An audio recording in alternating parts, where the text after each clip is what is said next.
Hello guys, in this video I'm going to show you how we can use the canvas layer and how we can make advanced to our canvas. Okay, so first you need to install one extension, and that extension name is canvas layer extension. Just search on Google and you will find free canvas layer. This is the extension. I'll give you the link in the description. As you can see here, this is the AIX file you will find, and you will get the AIA file also. Okay, so you can just download the AIA file and just import it here, and now this is app. Okay, now you need to use your one canvas. Okay, and then you need to assign. Okay, so go to the blog. So see how this will start. So first this code will start from here. Once the screen will initialize, then we need to set canvas layer to the canvas layer 1, layer 2. Okay, so you can define the layers here.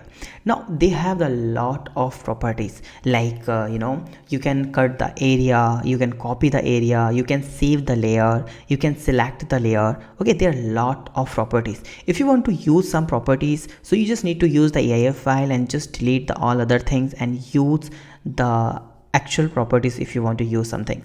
So as you can see here, if you want to draw the arrow, so see, this is the simple we called in the previous canvas also, like canvas dragged. So whenever we drag, so we need to just check the if global flag arrow. Okay, get global flag arrow. So what is this variable? So I'll explain you. First, see the call is start arrow, start x, start y, color red and width 15.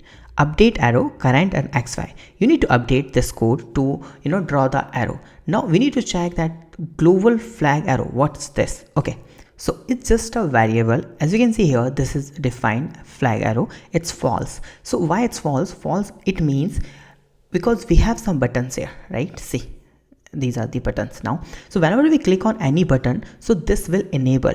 Okay, whenever I click on the arrow button, so this will enabled. Okay, this flag will enable, and all will be false. Like see, button arrow, the flag arrow is true and other is false, false, false, right? So whenever we drag in the canvas, so first this will check this flag arrow is enabled. If it's enabled true, then this will do this. If the select flag is true, then this will do.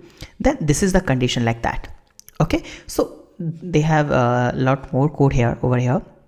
Okay, so if you have any doubt, you can ask me on the comment section, because it's too much large and they have a lot of properties. Okay, so you should try the AIA file, and if you have any doubt regarding this, you can just ask me on comment section. Thank you so much for watching this video. Please subscribe my channel, like this video and share this video. Have a nice day. Be safe. Bye bye.